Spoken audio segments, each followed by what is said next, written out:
Give me your self-autobiography first. My self-autobiography, Yeah. yeah, well, how much of that do you want? Mm, three minutes worth. 3 minutes worth? Yeah, like the regular Okay, rundown, where okay, you're alright, from, blah blah alright, blah. alright, alright. My name is Dan Kite. Was born in DeRidder, Louisiana to Joe and Gila Kite, 1952. Got one brother, Bruce, one sister, Connie. Married to Anna, ex-Prejean, still Cajun. Two children, Bobby Joe and John. John is married, got two grandchildren, Michaela and Shelby, and one on the way. Grew up in Basile, Louisiana, and finished high school there. Finished college in Ruston, Louisiana, at Louisiana Tech with a mechanical engineering degree. Went to work for Shell in 1975, retired from Shell in 2004, and have been teaching since then on a temporary basis. Let's see, we have lived, since I've been married, we have lived in Houston twice, 3 times actually, Indiana, Michigan, Thibodaux, Louisiana. We've currently been in Houston since 1988, and it is currently 2010. What more do you want? That's okay. I just want to hear what your self-biography was. That's my self-biography in a nutshell. So, ask the hard questions first. Mm-hmm. What do you consider to be the most defining moment of your life? Marriage, 1973, May. Why? Because it hasn't ended. I've been married longer than I've been anything else, and in terms of length of time and events and so forth, married life has been the majority of my life. So I consider marriage the defining moment, not necessarily the most, how do I put it?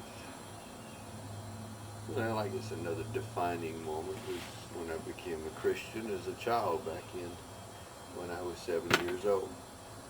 That's That awfully young. defines me personally, more so than as a member of the family.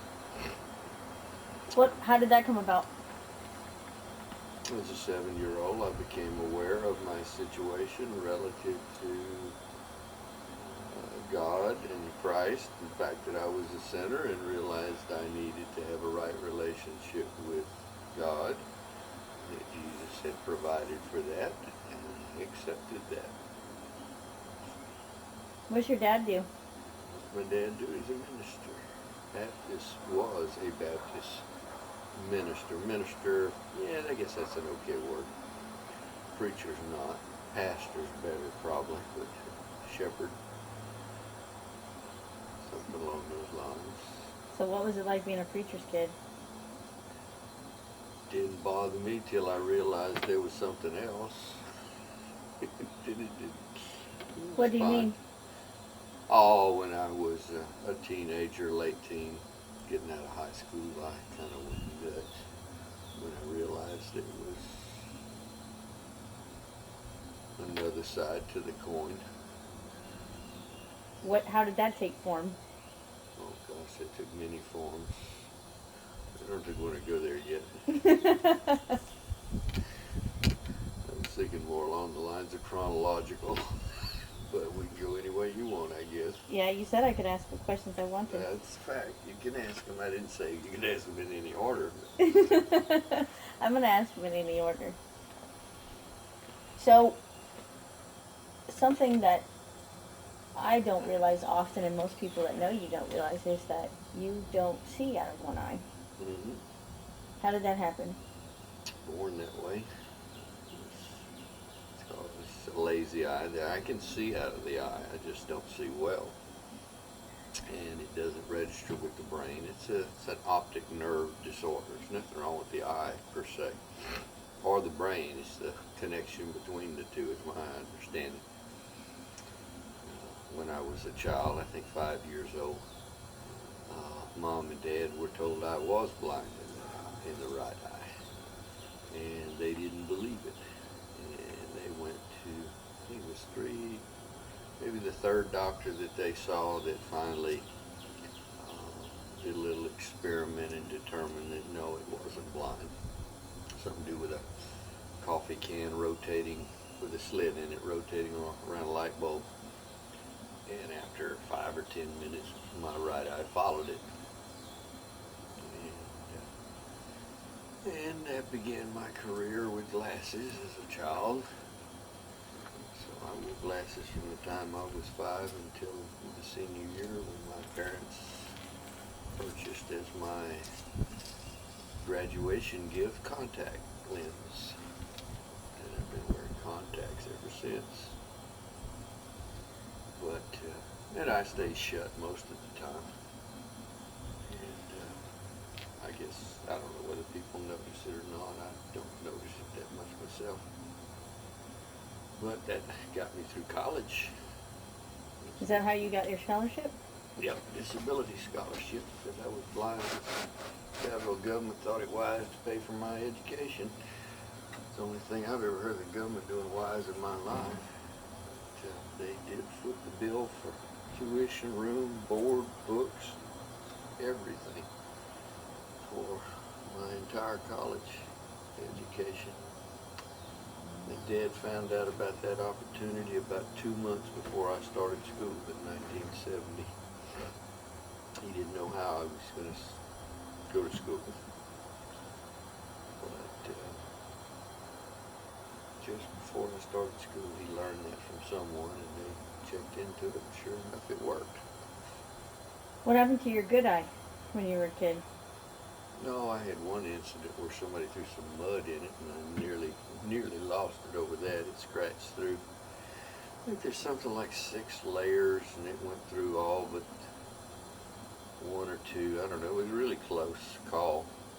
But I was swimming in a rice canal, and like a bunch of kids playing. I come up out of the water, and my good friend Bobby Dogie threw a big chunk of mud right in my face. That sucks. And so, anyway, it scared us pretty good, because I've always heard that blind eye, the lazy eye, might come back if I lost the other one. Why do they say But I that? don't want to test it, because it has happened for some people. So Again, there's a story that floats around about a patch when you were a kid. What's that? yeah, I wore a patch a long time. The doctors thought that they could force it to work. And they chose to put a patch over my good eye and force the bad eye to work. And Did it? no, I don't know that it did any good whatsoever, other than make me very angry as a child for having to put up with it. Yeah. But hey, they were concerned, afraid, what was going to happen if I lost the other eye. So, and I wore a patch over my eye. I wore a patch over the glasses, and all told, I don't think that lasted more than 6 months to a couple of years. I don't remember well. I just remember this not so good experience. But anyway, at this point, without my contact, I can see as good with the bad eye as I can with the good eye. In fact, I can see a little more clearly with the right eye than I can with the left. I just have to close the left one to do it. Has it ever caused you any problems? Well, when I played offense in high school and football, they always knew when I was going to go for a pass, because I was wiping my glasses off so I could see. Of course, I never caught any of them anyway, so they didn't worry too much. You had a nickname when you played football, didn't you? Gosh, I had nicknames all the way through school. Somehow I remember the name Fearless Fly. Yeah, Fearless Fly and Cotton Top. There weren't a lot of blonde-headed kids in South Louisiana. Yeah, at least where I went to school. And yeah, Fearless Fly, whatever.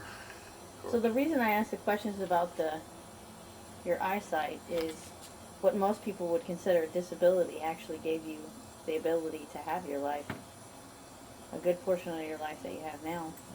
You could say that, yeah. I've thought about it once or twice. Yeah. What, you know, something that could have been an extreme obstacle Yeah. wasn't treated as such. No, I never thought of it as an obstacle. I was forever cutting my face up on the with my glasses when I was a kid.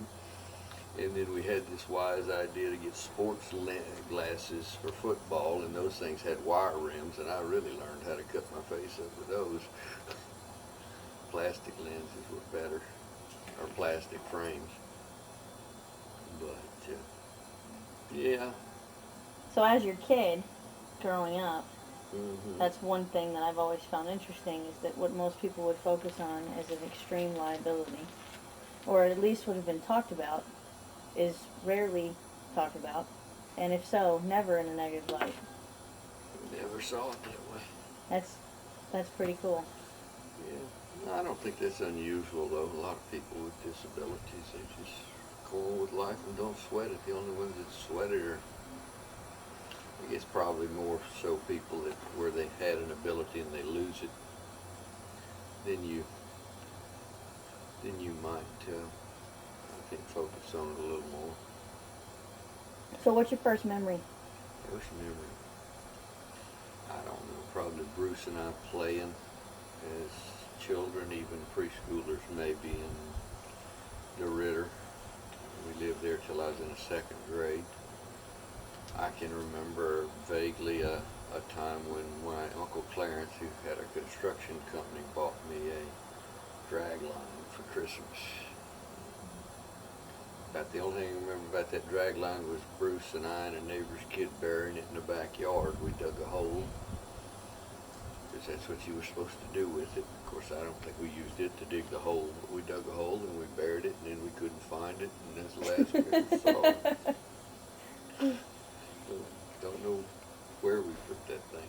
I can remember swatting mosquitoes with long sticks.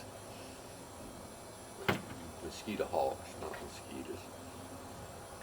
And slingshots and stuff like that, playing around out at Momo's. Now, who lives in DeRidder? Or who Uh, lived in DeRidder then? all of Dad's family. And who's all that? Well, when I was a kid, that would have been my grandmother. She was in essence, the patriarch of the family, matriarch, excuse me. My grandfather was there also, but he was estranged a little bit from the rest of us, in that he and my grandmother were divorced. I don't know when they got a divorce, whether it was before or after I was born. It really doesn't matter, because I never knew them together. Vague memories of him coming out the house and her standing on the back porch and him by his car and him screaming at each other, but that's about it. But she had a place out in the country. My aunt was only a couple of years, 2-3 years older than me, so we were pretty close. Dad was the oldest, and then my Uncle Robert was next. He was married to Peggy, and they lived there in DeRidder. And let's see, Wayne and Gail were in DeRidder. The third brother, Kenneth, and his wife, Winky, were in DeRidder. And of course, Diane was of course, when I knew her, she was in elementary, junior high, and high school. We moved away from DeRidder to Basile when I was in the second grade. About 50 miles away, but a long ways in those days, or at least it felt like it to us as kids.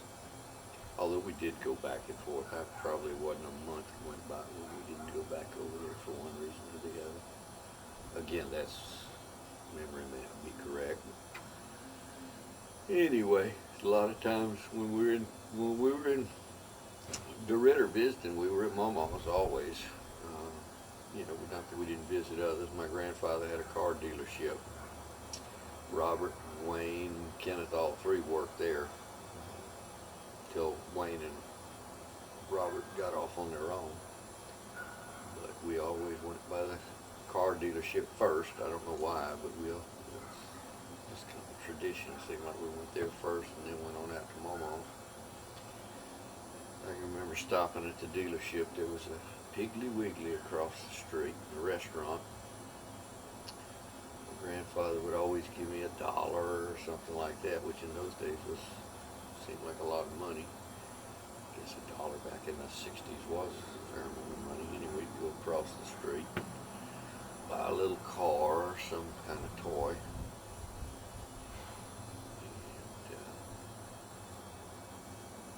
And Mama was out in the country, living, by herself with Diane. I guess you can't say by herself with Diane. She and Diane. They had horses, and when we, especially I guess once I got 3rd, 4th, 5th grade, it was as soon as we got there, we waved at Mama and headed for the fields to get a horse. We'd grab a bucket that was enough to entice Shorty, the Shetland, to come to me, and didn't even bring a bridle. He'd just jump on his back and hang on to the mane, and he'd run back to the barn so you could feed him. Probably threw me off 9 times out of 10 when we got to the barn. No, generally he didn't do it then, since he knew he'd get feed. Then there were some larger horses. Everybody rode Shorty. Diane rode Shorty. I rode Shorty. Connie rode Shorty. Bruce rode Shorty. Connie was the last one I remember him. All the cousins. That horse was around for. Well, we even took him to Basile when Connie was in school. I guess I was probably in high school. So that horse was a good part of our lives for 10 years or more, at least. Where'd he come from? I have no idea. He just was? Just was. What was your papa like? Oh, Papa was a businessman. He was focused on his, I say focused on his business. I'm sure, I know he was, but I never saw him sell a car or anything like that.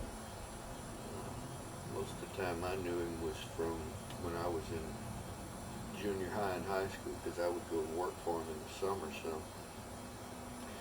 But I can remember as a child, he would keep us overnight, Bruce and I, or one or the other of us. He used to stay in a little bitty building, about the size of that garage, maybe a little less, by himself. Used to be an old hairdresser shop that was across the street, adjacent to the car dealership that he had.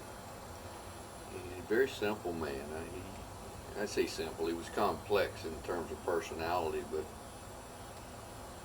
he was very well off, but you wouldn't have known it. Well, everybody at DeRidder knew it. But,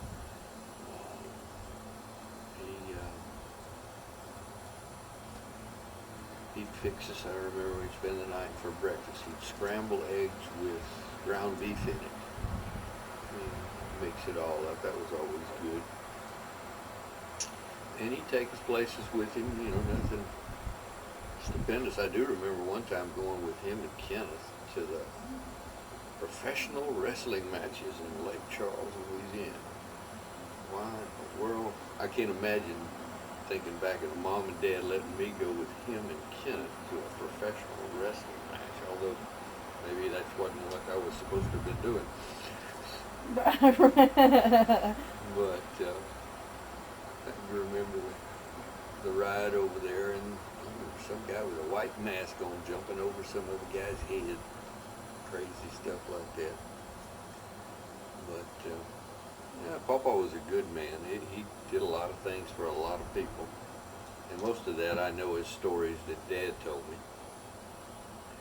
But of course, he went back to he worked the lumber mill near DeRidder for many, many years. Strong union organizer. Did some what would be considered loan sharking these days, but he had a little money and he would loan it out. But he did expect it back with interest. But he did a lot of good things for a lot of people. do have some memory of him being baptized. He accepted the Lord. I know that really made Daddy happy, the family happy, because that must have been in the 60s. But it seems like he was baptized in a stream outside of DeRidder is the memory I have of it.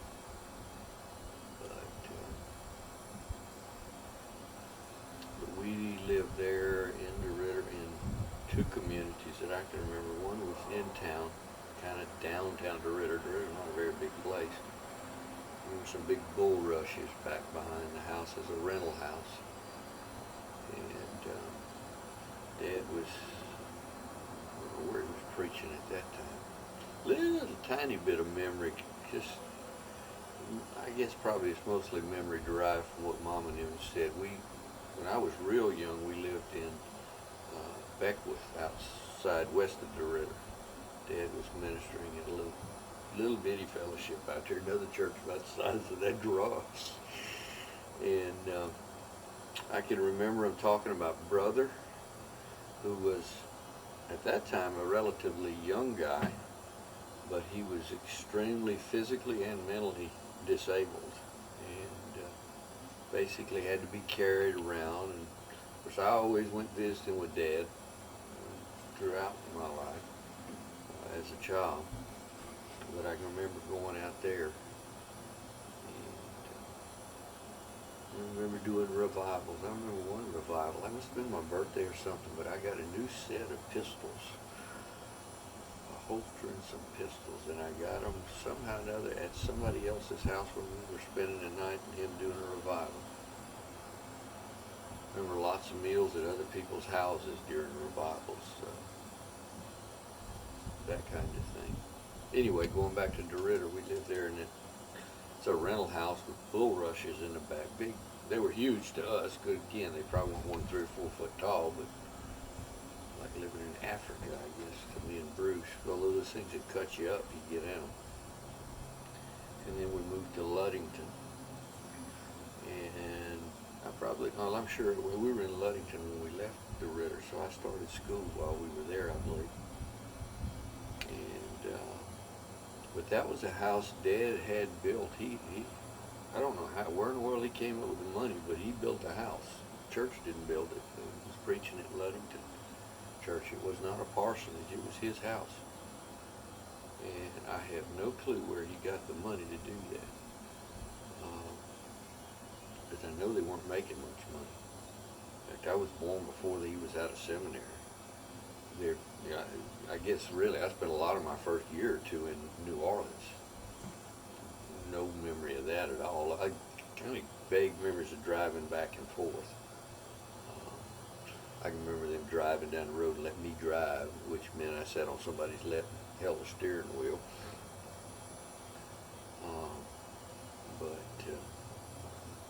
Yeah, Ludington, I remember playing on the house. One of the things, because all the houses were on piers, short ones, but plenty of room for a kid to crawl under. Did that out at Momo's too, but that was a cool place to hang out. And there were a lot of these little wedges. I guess carpenters used them to wedge things up when they were building. A lot of those under the house, and we'd dig with those and make roads and use them for cars and stuff. So that was it. And there was a house across the street that was abandoned, and there was an open cistern in the backyard, and that was a place we weren't supposed to go, so every chance we got, we went.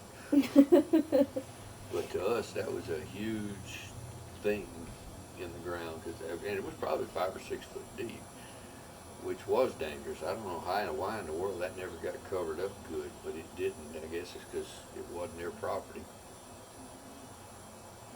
And Winky's mother, Miss Crow, lived across a little bitty field that was behind our house, and her house was on another street actually. But she lived back there. I can remember her whacking chickens' heads off to clean them for food. And silly things running around the yard with no head. And we had Smokey, short-haired, relatively small dog, mid-size maybe. And Miss Condon lived in a house, oh, maybe 2 houses from us, and of course all the houses were relatively close, but she was just right up kind of toward the church and across the street. But we'd go to Miss Condon's and she would have sugar cookies and milk. And Bruce and I would go over there to see her. And she was a sweet old lady. And I do remember one babysitter that I thought was horrible. What was her name? They lived down the street and over a little bit behind us. I feel like the name started with a B. It was just her and her husband, and they were nice people, but as a kid, do you remember, it was mean, because they make you do things you don't want to, like go to bed. And remember one time in front of Miss Condon's house, we were playing ball, and Bruce was playing catcher, and I was trying to hit the ball, and I told him he was too close to me, and he said he wasn't. So when I hit the ball, I also hit his head and split his head open pretty good. The sucker bled all over the place. You didn't get so close no more.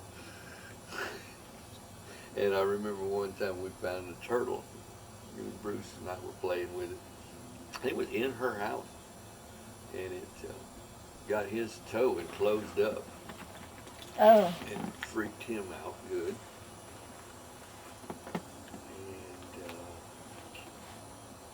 And just trying, there was another house not too far, it's a block or so over and up closer to the main highway, that it was about 3 foot off the ground. Well, there were rumors, of course, this kid's boogeyman lived there or something, I don't know, but it wasn't a safe place to be. But we always wanted to go under that house. I don't think we ever got brave enough to do it. Learned how to skate in Ludington when before I was out of the 2nd grade, I could skate real well. But there was a skating rink across actually it's Highway 171, it's a major highway. I did a lot of skating there when I was just a little kid. But I could skate, circle around anybody as a little kid, and it was one of these tent skates, or skating ring, one little old bitty thing, I'm sure. But I remember doing a lot of skating. I don't know where in the world we got the money to do that. Don't remember paying for it even. I'm sure it had to happen. But What was your mama like? Oh, my mom was a worker. Industrious in the sense that she always had a garden, both for flowers and for food. Took care of her business, took care of her yard, took care of the kids, took care of Diane, did what she needed to. She was Swedish in every sense of the word, culture. She just got things done. Every morning you'd get up and it was, good breakfast and prayer and sitting. Remember many a day sitting on the back steps with her. I mean, it's just a little bitty porch with a couple of steps. We'd just sit out there and look out in the fields and look at the barn. Sit there at her drinking coffee. I don't remember what I'd have, but probably chocolate milk. But I spent a lot of time there during the summers. At least a couple of weeks every summer. Sometimes probably a lot more than that. And of course, when I got older, I worked there in town and I lived with her. But she, of course, the big thing when I would go there later as a child was always going swimming at the city pool in town. But you didn't go swimming unless you got whatever list she had for chores done. And she was pretty adamant about it. There were many times when we didn't go swimming because we didn't get done what we were supposed to get done. And she'd whip your rear too. if you needed it. There was no question about that. Don't remember getting a lot of whippings from her, but she did when it was needed. Diane and I were always cutting up doing something. But she was good. She was good. She was always helping somebody, especially older people. She was carrying them to church and this, that, and the other. I think she used to, when earlier I can remember before I was in high school, she always had some kind of beat up old car Pawpaw gave her. And then somehow or another, I think the lawyers got mixed up into things, and all of a sudden she was getting a new car every other year. But she never complained or anything about it. She was not a complainer. She didn't complain about nothing. She was always happy to have what she had. And there wasn't any going to bed at night without let's see, was it Home Life, or I don't think she used Home Life. Anyway, it was one of these devotional deals, and we always did that in Bible reading. I think that was at night, not in the mornings. See, we may have done something both times, I'm not sure. But it's always a big deal around the holidays. Everybody was at Mama's and she was cooking. Whatever meal, whatever her big house that she lived in, everybody be crowded back in that kitchen. Never had much of a TV or anything, or use for one. She didn't watch it. But she had a comfortable place. It was, of course, when I was real little, the field was full of old cars. His Papa used it as a junkyard. He kept old cars out there for parts. And I would suspect there were probably 50 to 100 cars out there at times, maybe more, because in the field there were a lot of cars back there that I remember. In fact, I remember one horse during a storm got scared and went run around out there, slid underneath. Somehow got his neck underneath a car and broke his neck. But we'd play in them. Spiders all over the place and jump. We didn't care. Had a couple of ponds back in the field. Both of them pretty shallow. We didn't know that. Remember Diane and I one time made a raft. And we made it up by the barn with some old wood we found. Probably 2x4s and junk.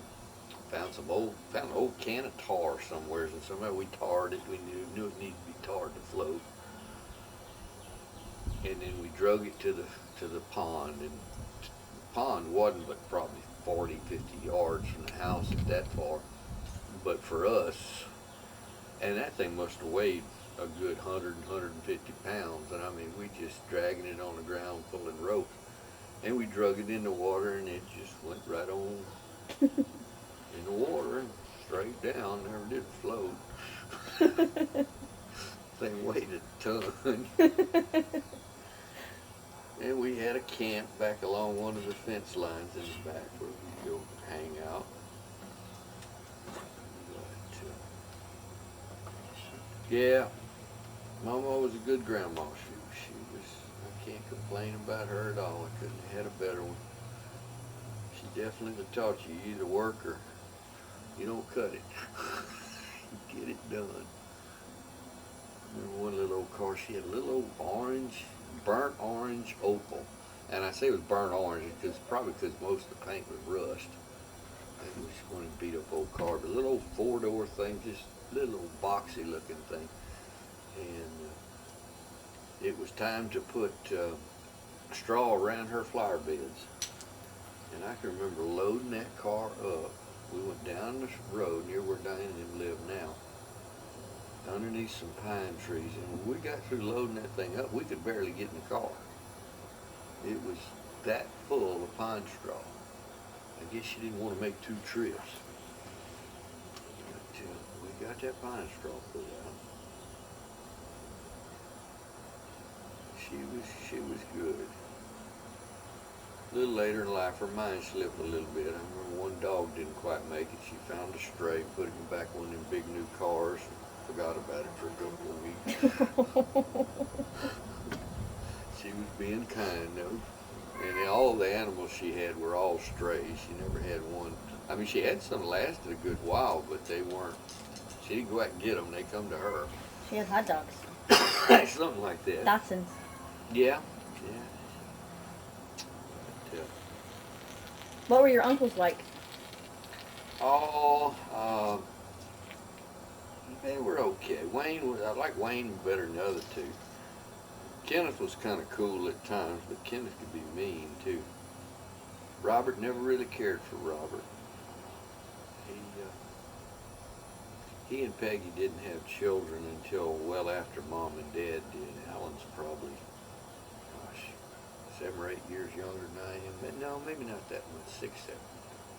Anyway, they didn't have kids. And Bruce and I and Connie were all three around. Connie's older now. But he and Peggy thought they knew everything there was to know about kids. And they got to experiment on us because Dad and them let them take us places every once in a while. And that never did work out real well. But Robert was just different. Wayne was always cutting jokes and playing around. Wayne had some pretty good sized dogs though. I think those used to spook Mama a little bit. He had some boxers that were bigger than we were by a lot. And I don't know, he liked those dogs. I don't remember a whole lot about them. I just remember there was a little bit of danger associated with them. Kenneth was nuts. But Kenneth, there was always stories about Kenneth. I never saw him do much of anything untoward, but he drank a lot and cut up a lot in the cars and this, that, and the other. And later in life, before he died, I saw some of the results of it and that kind of thing. But when we were kids, he was still living with Winky. He'd go off on hunting trips. Who's Winky? Winky was Miss Crow, the lady lived behind her. Her daughter was Winky Crow. He married Winky. Mm. Didn't they have a daughter? Yeah, they had a daughter, Kayla. A cousin? And then a son, Kenny. And Kayla, let's see, Kayla was probably either 16 or 18, I forget what, when she took her life. But those kids had a sad existence. Kenneth drinking and he's just really sad. But I don't remember, Connie and her were real close. And she loved horses. She rode barrels and did some rodeo and that kind of thing. And beautiful lady, kid. Just, I didn't know her that well myself. She was probably 8 years younger than me. We weren't close on cousins like Anna and their family were. I knew my cousins, but most of them were significantly younger. You're the oldest of the generation. Yeah. That bunch. Not on Mama's side, but on Dad's side, that's true. But Alan, I think, is the next one. No, probably Cindy. Wayne's oldest daughter. But Cindy's, I think, Bruce's age, or a year or two younger than Bruce. And Bruce is 2 years younger than you, and Connie is 7 years younger than you? 4. Oh, really? Yeah, it's 2 and 2. Oh. Something like that. Or at least I believe that's right. She was born 57. I didn't know that. 54 or 55. I think it's January 55. So did you see your mom's parents often when you were that little? Yeah, not as often as we did Mama, but yeah, we saw them. We'd go over there. What were they like? Like every 3 or 4 months.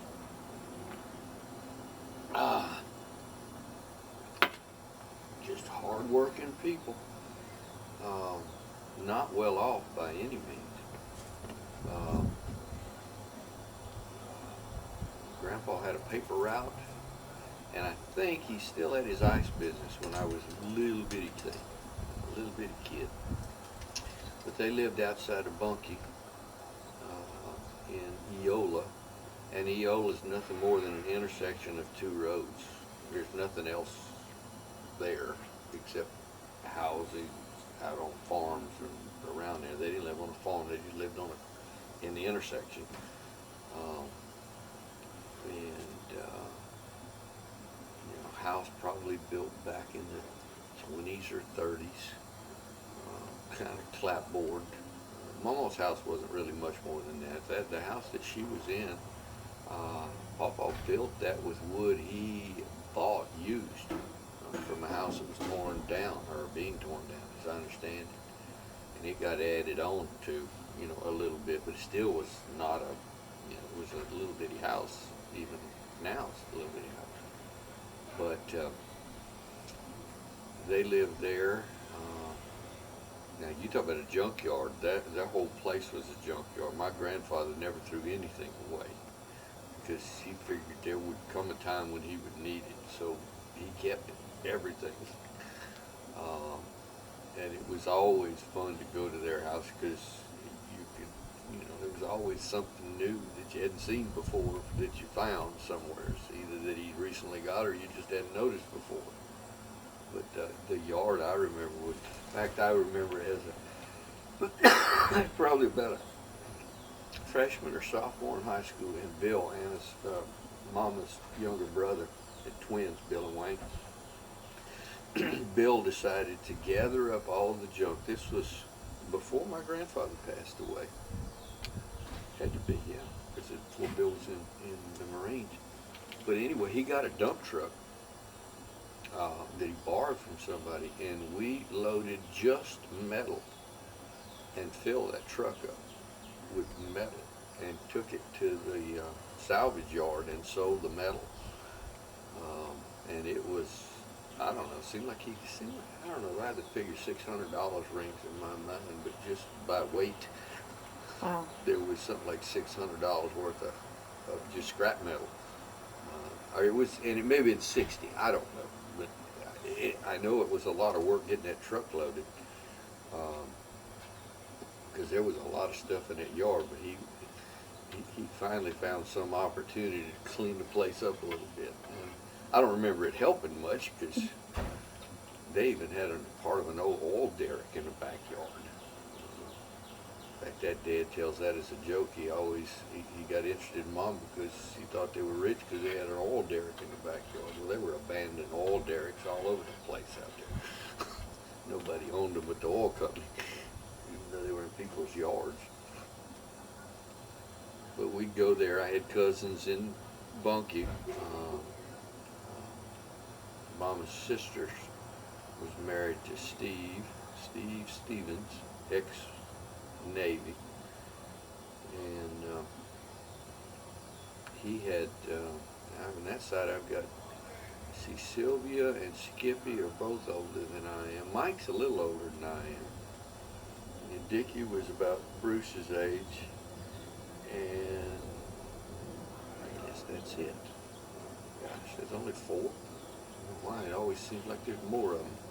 It's because we all raised so much cane, I guess. But I can remember one time my grandfather taking a razor strop to Skippy because he'd done something he wasn't supposed to, and he had about a 2-inch razor strop used for sharpening a razor. And he got a hold of him and whipped his butt good. I can't remember what Skippy did, but it was enough to really hack Pawpaw off, or Grandpa. With Mama and Pawpaw in DeRidder, and Grandma and Grandma in Bunkie. That was the names they went by. But Grandpa was not a gruff old guy. He was a kind of nice old guy. I didn't know him though, but he was old. I mean, really old. Was he in the war? Pawpaw. No, but he was around for World War I. In fact, the story goes he couldn't serve in the service because I think he had I know he had bad eyes, and I think he had something else wrong. But he couldn't get in the service, so he decided to do his part and he went with a boat, joined the Merchant Marines, and went on a boat to England, a boat hauling mules to England. When he got back, he got off the boat, swore he'd never get on another boat, didn't ever want to see another mule. And what the other thing was, but he wasn't ever going to leave home again. But he had it with that. I can remember him. He loved to read, and I can remember him sitting by a light, a little lamp, one of them small lamps that you could kind of flexible thing up, and he'd have 2 or 3 pairs of glasses on. Because he couldn't afford good glasses, so he had a whole bunch of glasses in a drawer, and he put them on until he had the right combination, and he'd read. And but I can remember too going with him and Bill and Wayne delivering papers. Well, that was an experience. I did that a lot with them though. You'd go pick up the papers, and they'd come in a flat stack like papers usually do, but when they delivered them, they were rolled up, and if it was wet, they were in a bag, not wax paper bag, no plastic back then, with a rubber band around them, and they were thrown from the moving car into the yard. And they had about a probably 60, 70 mile route, but that was an afternoon job, you know, because but they're running down the road, you know, and often Bill and Wayne and Grandpa would do that job by themselves. I mean, they're driving the car, pulling papers out of the stack, rolling them up, putting rubber bands on them, and throwing them, and driving. And, I mean, throwing them, you know, always from the driver's side, over the car or out this way, either way, and getting them in the yards where they needed to be. To me, it was always amazing because I'd sit there in the back seat and help them by rolling them and putting rubber bands on them. They'd do all the throwing. But, gosh, they'd drive, seemed like 90 miles an hour, and most of the roads were gravel. So, but his cars must not have lasted long, is all I could say. I don't know, though, but he never had a new car. I take that back. See what they did buy a little Comet or something that was new. Wayne, one of the twins, taught me how to drive.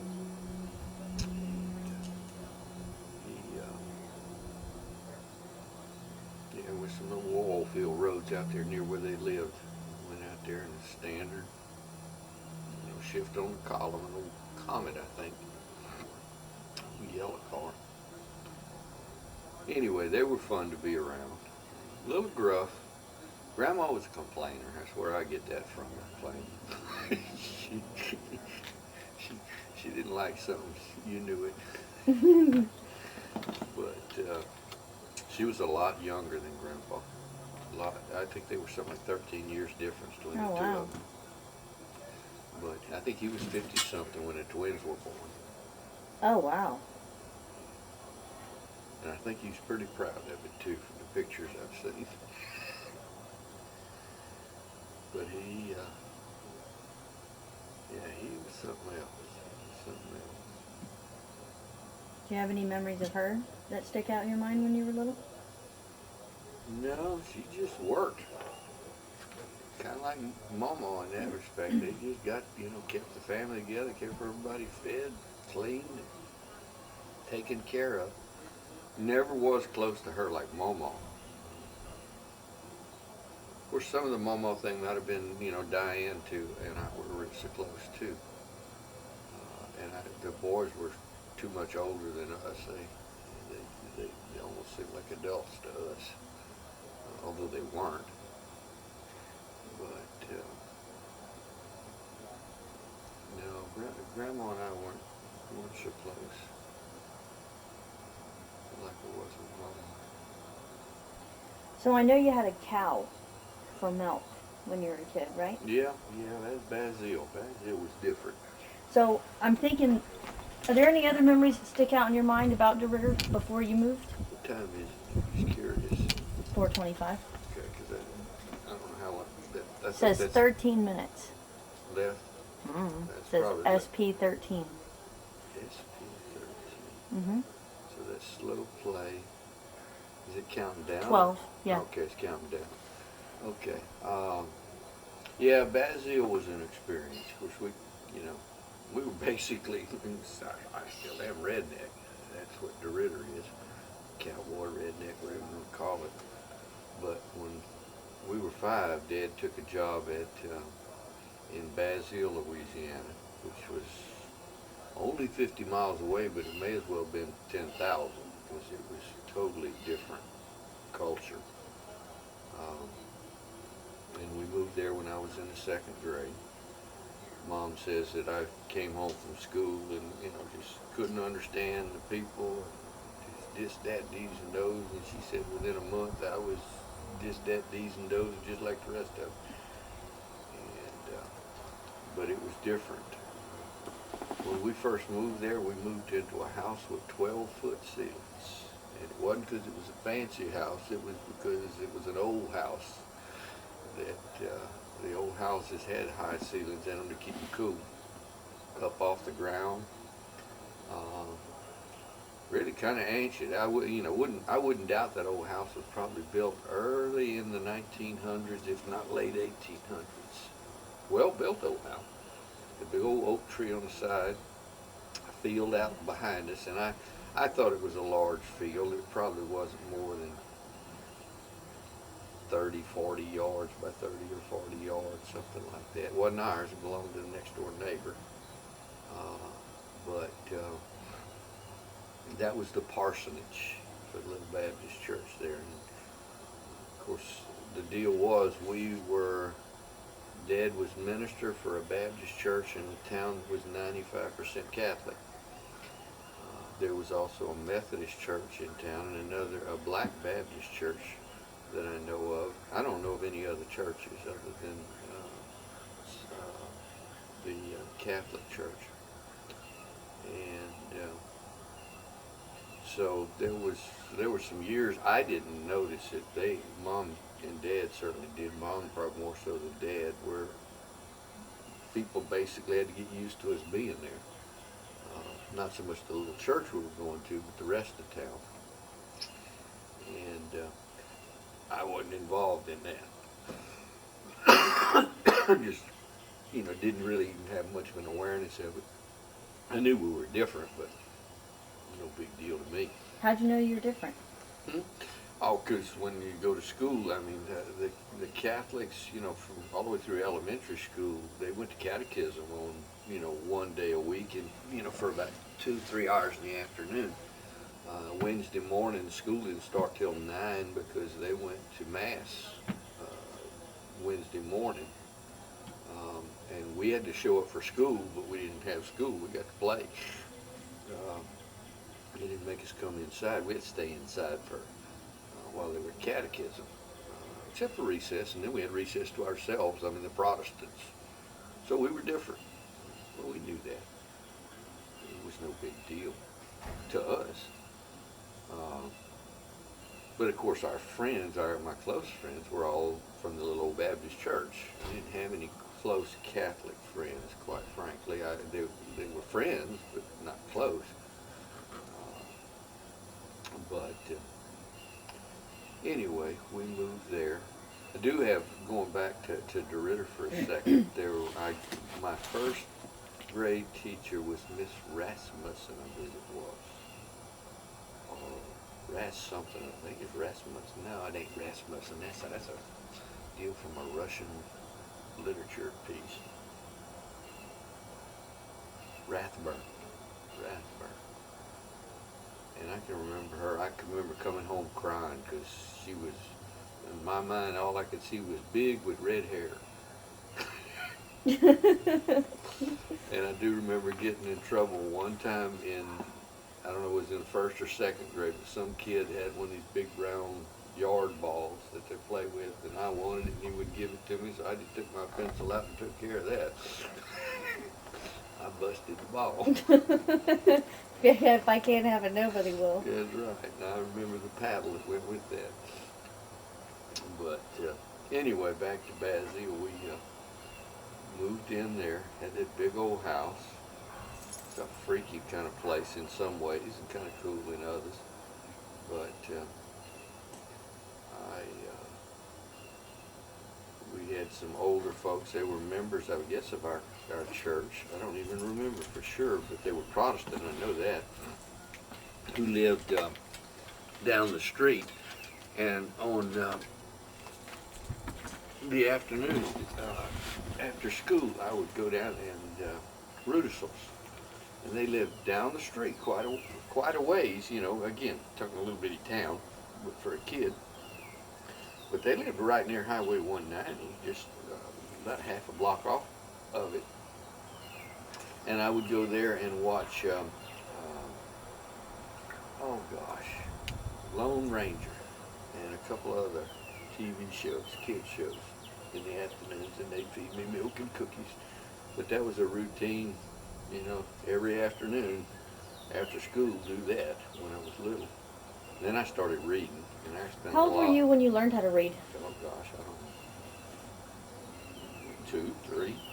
I mean, you know, I could read. Not little? Oh yeah. I can remember, oh shoot, when I was in elementary school, I read books out of the library. I can remember, oh, in the 3rd, 4th grade maybe, I'd take 2 or 3 books home a night and read them all. But they had a little series of books. I don't remember the name of the series or anything, but it's a bunch of blue books, little blue books. That print was big. I mean, you know, probably 7,500 pages each. You could read them in no time. But it was Kit Carson and Abraham Lincoln and George Washington, and there was a whole shelf of those things. I'd take a bunch of them home and read them overnight. I remember coming home making 8 toasts and climbing up in the treehouse and read while I ate my toast. And at night climbing underneath the desk in the hole in the center of it and read. But I read all the time when I wasn't playing. And, but I read, oh gosh, biographies. I loved the biographies. And it was history. I don't know how much it was real or true or anything, but a lot of it were fictional characters, I'm sure. Some of them were real. Most of them were real. But, yeah, Basel was different. And then, I guess we'd been there 3, 4, 5 years maybe. 2nd grade. Yeah, it must have been 5th, 6th grade. They decided to build a new parsonage. And they didn't tear that old house down, they moved it across town. And I guess sold it. And they built a brick home for us to live in. In the meantime, we were in another place, seemed like for a year. I don't think it was that long. But we had already, I think, begun to milk a cow by then. Yeah, I think we had, because I can remember having to walk from there back across, jump a ditch, whatever, and to go milk the cow back behind the old house, or where they were building the house. Pretty sure I'd have to ask Dad about that. But anyway, we moved to this other place temporary while they were building the brick house, which, you know, was like, wow, modern house. And my clearest memory of that place was you could put a marble on one end of it had a long kitchen den, you know, down one side of the house, just straight shot, but you could let a marble go on one end and it would roll all the way to the other end of the house in no time. Just zing. That thing was anything but level. Yeah, I know we had the cows there because I can remember one getting loose back in there. But yeah, somewhere's when 4th, 5th grade, Dad and Joe Cole, Joe lived across the street. He had 3 boys. They decided to get together and get a cow. See if that thing still got any time on it. 3 minutes. Okay. They got together and got a cow and a calf, because you didn't have a cow without a calf. And mainly that's to keep the cow giving milk. But you also wanted the meat off the calf. And first one they got was what I thought was a huge Holstein. I still remember Bessie as being 10 foot tall. But she's definitely taller than I was. But Dad taught me and Bruce how to milk, and the Coles did mornings for a while, and we did evenings, and then we'd swap back and forth. Bruce and I think we did a week at a time. And Dad, you know, everybody took turns, but we got shucks. We get as much as 2.5 gallons out of the cow in the morning. Why did you have to have so much Huh? milk? Huh? Why did you have to have so much milk? 2 families. 2.5 gallons? Yeah. That's a lot of milk. Well, Holstein give you a lot of milk. It's not the best milk in the world, and it's kind of watery. But yeah, she gave a lot. That cow gave a lot of milk. We didn't drink water. You didn't? Never. We drank milk. And I didn't drink milk because I didn't like cow's milk. I drank chocolate milk. Where'd you get the chocolate? Mama bought Hershey's chocolate. I grew up on Hershey's chocolate milk. I didn't drink water. And I didn't drink milk. I drank Hershey's chocolate milk, cow milk. Why didn't people drink water? Why would you drink water when you got milk? Here, hold on. How do you... Okay. Yeah, hit record and stop it.